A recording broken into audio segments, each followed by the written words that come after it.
My sister's grades were weird. I scored 600 and she scored 610. When I pushed it to 610, she instantly jumped to 620. Her score was always exactly 10 points above mine. But the second I took a day off and missed an exam, her grades completely tanked. That proved my theory. My sister's grades were tied to mine. And with that, a crazy plan started forming in my head. If I scored over 740 on the final exam, what would happen? Before the exam, I lived like a monk, while my sister lived for fun. She knew she had me to rely on, so she got completely out of control. She even gave up studying and went out partying with her friends. Every time she got caught, she looked annoyed, rolled her eyes, and slammed her phone on the table. Can you guys stop? Relax! I'm obviously going to be the top scorer. And I didn't let her down. Every mock exam, I carried her straight to number 1 in our grade. I wanted her drunk on that fake high, while I quietly moved closer and closer to 741. The second semester of senior year felt like a dull knife, cutting into my nerves bit by bit. I woke up at 5 a.m. every day and slept at midnight. Aside from eating and bathroom breaks, I studied nonstop. I locked myself in that tiny room with barely any sunlight, running like a machine that never stopped. My sister's room was right next door. I'd hear her laughing on video calls or screaming over TV shows. Sometimes she'd turn the volume way up like she wanted to show off how carefree she was. I didn't care. I'd already learned to block out every noise. Only one thing kept looping in my head. 741. That number was like a nail driven into my heart. Whenever I wanted to quit, I pressed on it harder and the pain kept me awake. In March, Lucy started coming in and out of my room a lot. At first, I didn't think much of it. I thought she was just looking for something. Then I noticed something was off. The way she looked at me had changed. One time I was working on a tough math problem when she came in and stood behind me, staring at my scratch paper. Jack, why are you studying so hard lately? I didn't even look up. I just kept writing. It's whatever. The exam's coming up. Lucy leaned in, trying to see what I was writing. But you never worked this hard before. My heart dropped, but I kept my face calm. I sighed on purpose, put down my pen, and acted exhausted. Mom and Dad keep pressuring me. They said if I don't get into an elite college, they'll cut me off. Lucy relaxed. A little smirk even appeared on her face. You? An elite college? She turned to leave, but still had to get one last jab in. Don't overwork yourself, I'm still taking first place. I watched her walk away without saying a word. Once the door closed, I picked up my pen again and smiled. Good. Keep thinking like that. The more you underestimate me, the safer I am. But Lucy's suspicion didn't fully go away. After that, she kept trying to figure out how my studying was going. She asked which subject was hardest and what I could score on mocks. Sometimes she'd say things just to mess with me. She wanted to shake my confidence. I played along and kept my mock scores under control every time. I stayed in the top 5. Good enough to look normal, not good enough to make her suspicious. My real weapon stayed hidden, the hardest question types and the trickiest techniques. I only practiced them alone late at night. Then I tore up the scratch paper and flushed it away. One night I was working through competition problems when I heard voices in the living room. It was Mom and Lucy. I cracked my door open and listened. Mom said, "Lucy, is your brother working too hard? He locks himself in his room all day and barely comes out to eat." Lucy laughed like it was nothing. "What are you worried about? No matter how hard he works, how far can he really get? I'll still score 10 points higher. The harder he works, the higher my score gets, right? Exactly. My daughter's so smart. Let him grind, he's basically working for you." Ha ha ha. Listening to them, I clenched my fists so hard my nails dug into my palms, but I stayed calm. I quietly closed the door and kept studying. One night in April, I was in my room like usual. Then I heard a tiny sound outside my door. I listened closely. Footsteps. Very light, like someone didn't want to be caught. Then came the sound of the doorknob turning, very slowly. I understood instantly. She was spying on me. I didn't turn around. I kept pretending to focus, but I'd already swapped my paper for some basic practice problems. All my truly difficult materials were already locked deep inside the drawer.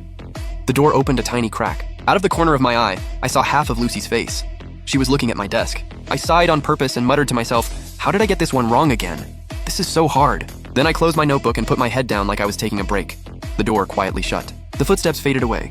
I sat up and let out a cold laugh. "Lucy, the more you guard against me, the more guilty you look. You know better than anyone those scores aren't yours. You're just a parasite. Without me, you're nothing." On the May mock exam, I scored 695. Lucy scored 705 and ranked first in our grade. When the results came out, she celebrated at home.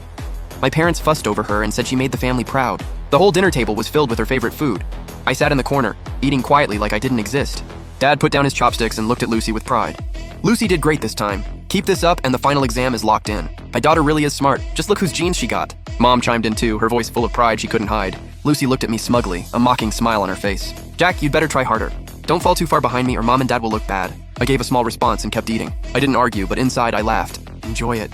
Enjoy every second. This is your last moment in the spotlight. That night, I lay in bed wide awake, running through everything that could happen during the 2 exam days. June arrived and so did the final exam. On the night of June 6th, Lucy went drinking with friends to celebrate early. Mom didn't stop her. She even handed her a stack of cash and said she deserved to relax. I watched it through the crack in my bedroom door. I felt nothing, only irony. That night, I went to bed at 8 and set my alarm for 6 the next morning. Lying there, I felt strangely calm, like a swordsman waiting to draw his blade. Tomorrow, all my patience would pay off. The next morning, I woke up on time, ate a quick breakfast, and left. Mom took Lucy to the test center. To me, she only said good luck. I nodded and said nothing else. I thought, this is the last time. After this, we stay out of each other's lives. My test room was in the old school building. I was assigned a seat by the window on the 3rd floor.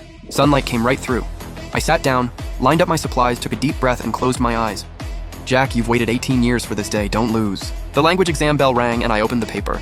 In that moment, my mind had never been clearer. Every question felt familiar. Every trap in the reading section, I saw it coming. The essay topic was exactly the type I had practiced countless times. My pen moved like magic. After the exam, I walked out and Lucy immediately rushed over to block me. Her makeup was flawless, but there was a hint of panic in her eyes. She asked how I did. I said, pretty okay. Lucy frowned and pushed me. How okay is okay? How many multiple choice questions did you miss? I looked at her and suddenly found it funny. She was trying to figure out my score so she could estimate her own. No idea, I didn't check the answers. Lucy pouted, clearly unhappy with that answer. But she didn't keep asking. She just turned and left. I watched her walk away and thought, what's the rush? The scores come out tomorrow anyway, then you'll really panic. That afternoon, halfway through the math exam, something went wrong. My stomach suddenly cramped hard. Maybe breakfast wasn't clean, or maybe I was under too much pressure. Cold sweat broke out instantly. I slumped over my desk for several seconds before I could breathe again. The proctor came over and asked quietly, hey, are you okay? Do you need to go to the nurse's office? I shook my head and said through clenched teeth, I'm fine. Are you kidding me? I waited 18 years for this exam. Even if I died, I was dying on that answer sheet. I pinched my thigh hard. The sharp pain distracted me from my stomach. Then I kept solving. The numbers and formulas blurred in front of my eyes, but I pushed through on muscle memory and finished every problem. For the final problem, I checked it 3 different ways before putting down my pen. When I walked out of the exam room, I was nearly drained. I found an empty corner, squatted down, and took a long time to recover. Lucy texted me asking how math went. I replied with 2 words, as expected. She instantly sent back a smug emoji, clearly thinking she had it in the bag again. I stared at that emoji and almost laughed. Ignorance really does make people fearless. The next day was science and English. I had mostly recovered. Those 2 were my strongest subjects, especially science. Physics problems, chemistry deductions, biology, genetics. I'd practiced them all countless times. I flew through the paper and still had 20 minutes left to check. I went over every answer twice to make sure there were no mistakes. English was even easier. My essay was basically impossible to mark low. After the last exam, I walked out and stood by the school building. I looked up at the sky. The sun was blinding, but I didn't look away. I just stood there letting it shine right on my face. After 18 years, I had finally made it out. Lucy was the first to rush over and block my way. She was dressed extra bright today, like a proud peacock. Greed flashed in her eyes as she asked, so, how'd you do? Good, better than ever. Never felt this good in my life. Lucy's eyes lit up instantly, like she'd just found a mountain of gold. She turned and ran off to claim credit with our parents. Mom, Dad, my brother said he did amazing, so I definitely did even better. Watching her bounce away, I smiled. It was the smile of a hunter watching prey fall into a trap. Lucy, do you know what you look like right now? A moth flying straight into the flames, thinking it's the sun. After the college entrance exam ended, Lucy completely let herself go. She patted her chest and promised our parents she'd rank top 10 in the province. She got a huge advance on her allowance and upgraded her phone and laptop to top-tier models. Then she took our parents' hard-earned savings and blew it all with her so-called friends. Her feed updated every day, all food, drinks, and fun. She had no idea trouble was coming. One night I saw her post a photo from some fancy restaurant. The caption said, future top scorer celebrating early. A bunch of people liked and commented, Lucy, you're amazing and treat us to dinner. Reading those comments, I only found it absurd. Meanwhile, I wanted to visit Grandpa in the countryside and asked my parents for travel money. I didn't even finish speaking. My mother shut me down immediately. She didn't even look up.